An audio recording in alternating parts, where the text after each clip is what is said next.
वेदना सांगू कशी,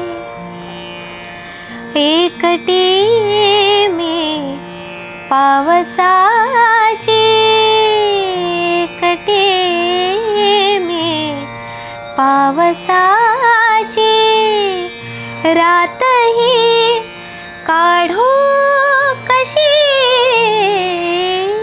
काजव्याना अंतरीची, वेदना सांगू कशी.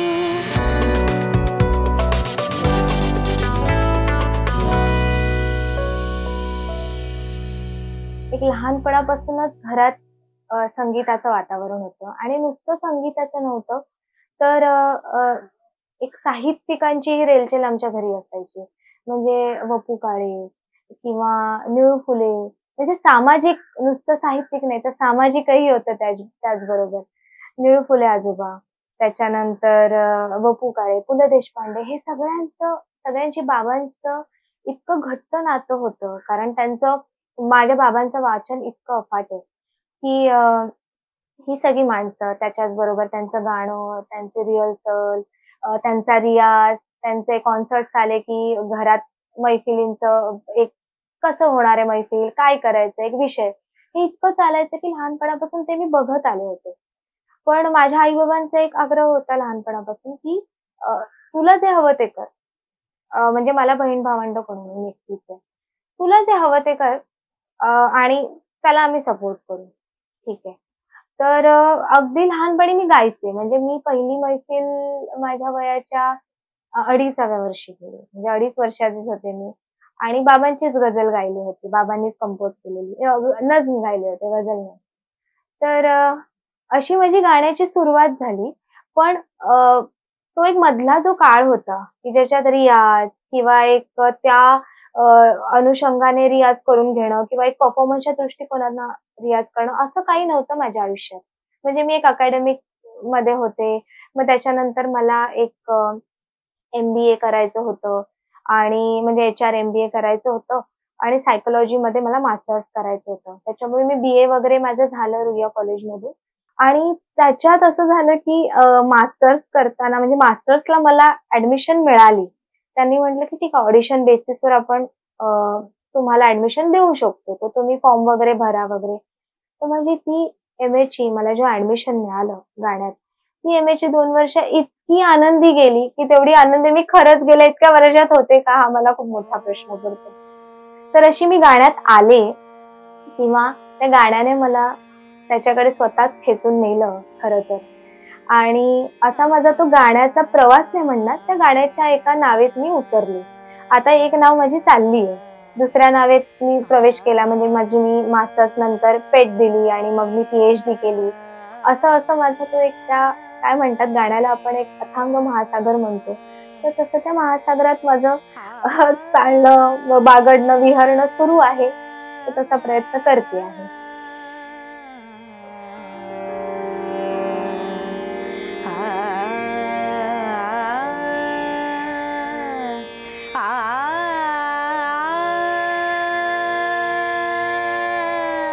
माझ्या घरी जसं गाणं होतंच म्हणजे सतत कानावर पडायचं. पण एक परीक्षा देताना किंवा एम-ए करताना आपल्याला एक पर्टिक्युलर एका अभ्यासक्रमातून जावं लागतं. म्हणजे एक शास्त्रीय गाणं आणि शास्त्रीय गाणं तर ह्या सगळ्याच आहेत. तुम्ही कुठलंही गाणं गायलात, म्हणजे अगदी फिल्म म्युझिक जरी गायलात, तरी तुम्हाला एक शास्त्रीय गाण्याची जोड हवी. कारण स्वतः माझे बाबा स्वतः सांगतात, की 10 वर्ष मी माझ्या गुरुजींकडे शिकलो. 10 ते 15 वर्ष शिकणं हा मोठा काळ आहे आणि ते तुम्हाला सातत्याने शिकावंच लागतं. तर तोपर्यंत माझं शिकणं सुरू होतं.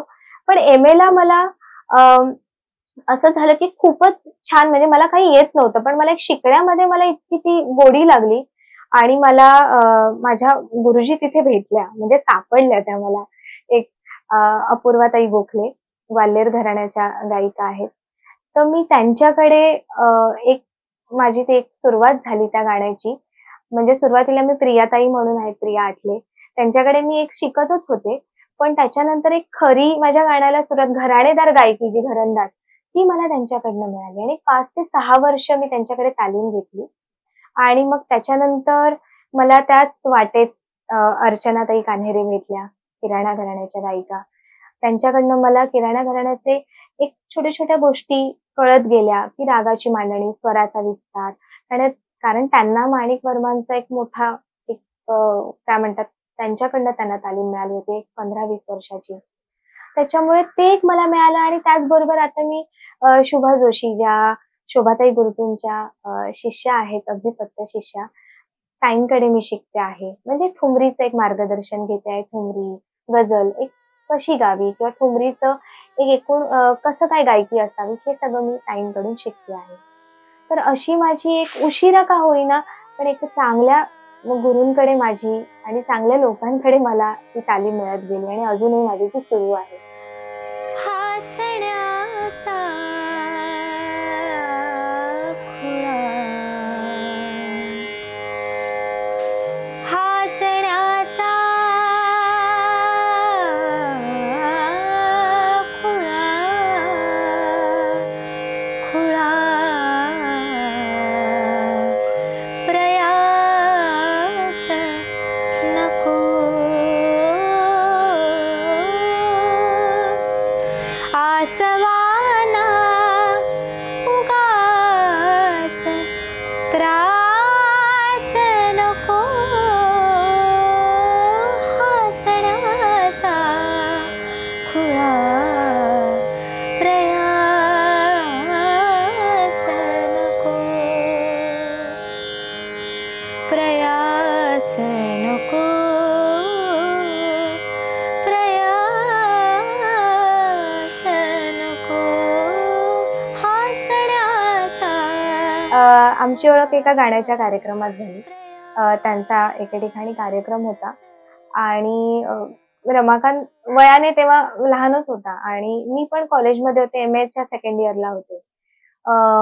तर मी गाणं ऐकायला गेले होते तिथे आणि औंध फेस्टिव्हल जो खूप मोठा फेस्टिव्हल आहे, औंध महोत्सव साताऱ्याला होतो आणि त्याचं आयोजन अपूर्वाताईच करतात. अपूर्वाताई म्हणजे एक शिवानंद स्वामी ट्रस्टतर्फे तो केला जातो. तो आताही करतात.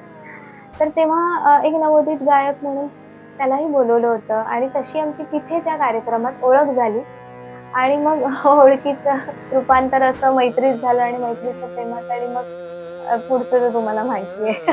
आप से तुम से तू होने लगी असं झालं आमचं थोडक्यात.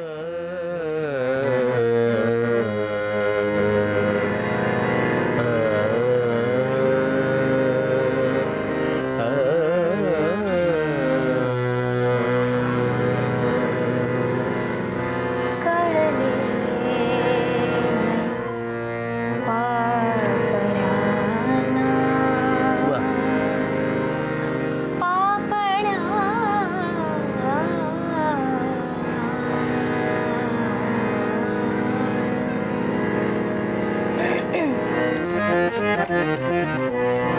कळले न पापण्यांना, हो कळले न पापण्यांना. आसू कसे गळाले, कळले न. तर हे माझे 6 निवडक गझल गायक, उस्ताद मेहदी हसन खान साहेब, उस्ताद गुलाम अलीजी, जगजीत सिंगजी, मधुराणी फैजाबादी, सुरेश वाडकरजी आणि बाबा भीमराव पांचाळीजी. या 6 निवडक गझल गायकांच्या गायनशैलीचा मी एक चिकित्सक अभ्यास करण्याचा प्रयत्न केला आहे. हा अभ्यास काही होऊ शकत नाही पण केला आहे. राहिली 2 शब्दांची कथा, 2 शब्दांची कथा. राहिली 2 शब्दांची कथा. जसं तुम्ही म्हटलंत की कंपॅरिझन होतं का, तर ते होतंच आणि ते होणंही स्वाभाविक आहे.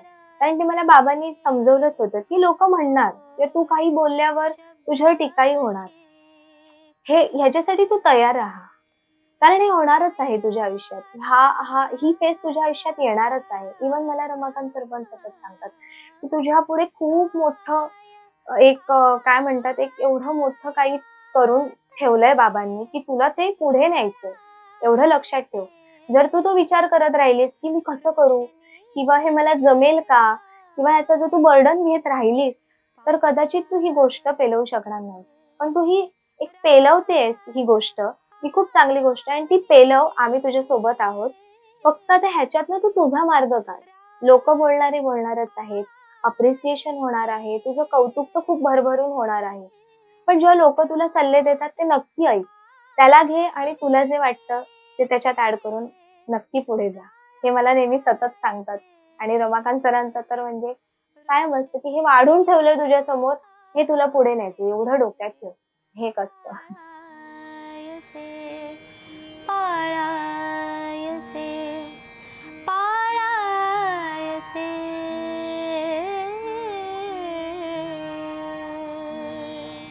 गझलचं हे बाळकडू मला खरंच घरातून मिळालं. माझ्या आईबाबांना मी त्याचं श्रेय देते. कारण बाबांना श्रेय देते आणि बाबांना सगळे ओळखतात, पण त्याच्या मागे एक अशी व्यक्ती आहे उभी आमच्या दोघांच्या, ती म्हणजे आई.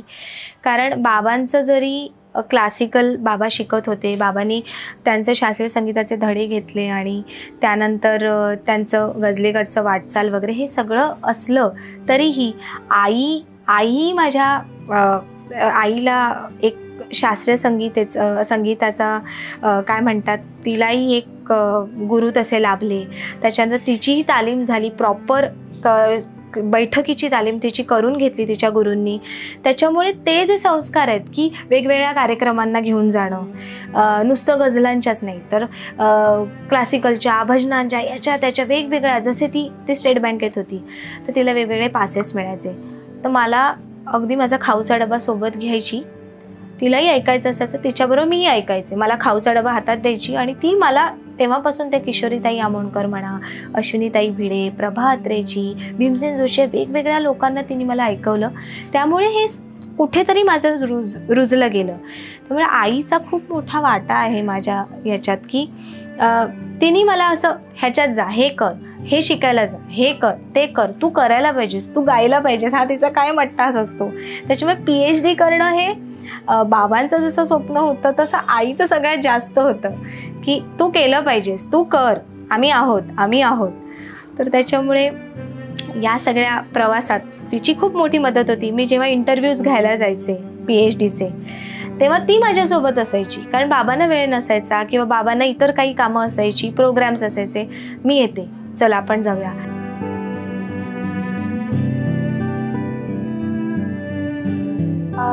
सगळ्यात एक कॉमन गोष्ट म्हणजे गाणं, संगीत हे कॉमन होतं. त्याच्यामुळे बाबांची जशी घरात रेलचेल होती, घरात लोकांची वेगवेगळी लोक यायची किंवा वेगवेगळ्या गप्पा व्हायच्या ज्या माझ्या कानावर पडत होत्या लहानपणापासून, किंवा वेगवेगळ्या ठिकाणी जाणं व्हायचं, ते तसंच काहीसं माझ्या बरोबर आताही होतं. फक्त वेगळी लोक असतात किंवा एका वेगळ्या विचारसरणीतली लोक असतात.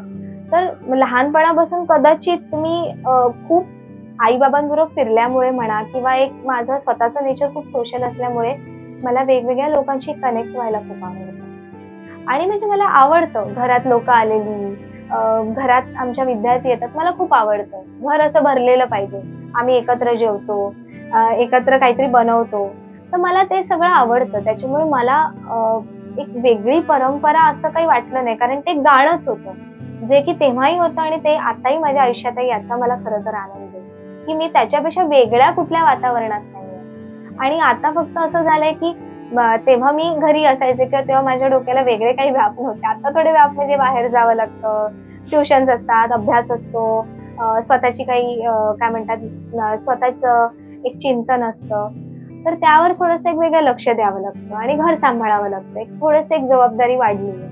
बाकी तर असं खूप छान वाटतं म्हणजे.